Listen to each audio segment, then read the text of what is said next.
মিয়ানমারের নৌবাহিনীর সাবেক প্রধান অ্যাডমিরাল জোই উইন মিন্টকে গ্রেপ্তার করেছে দেশটির জান্তা সরকার। দেশটির সংবাদ মাধ্যম ইরাবতী এক প্রতিবেদনে জানায়, জান্তা সরকারের প্রধান মিন অং ফ্লাইয়ের নির্দেশে তাকে গ্রেপ্তার করা হয়েছে। মিয়ানমার জুড়ে চলমান সংঘাতের মধ্যে রাখাইন রাজ্যের থান্ডোই এলাকার নগাপালি সৈকতের বেশ কিছু হোটেলে আরাকান আর্মির সদস্যরা আশ্রয় নেয়। ওই হোটেলে হামলা চালানোর নির্দেশ দেন জান্তা প্রধান।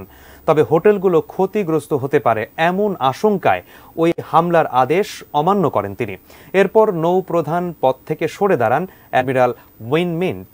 ওই এলাকায় অন্তত ৬৪টি হোটেল রয়েছে, যার অধিকাংশের মালিক মিয়ানমারের সেনাবাহিনীর সঙ্গে সংশ্লিষ্ট ধনকুবেররা। এর আগে তার স্ত্রীর জন্ম শহর থান্ডউইতে বোমা ফেলতেও অস্বীকার করেছিলেন সাবেক এই নৌপ্রধান।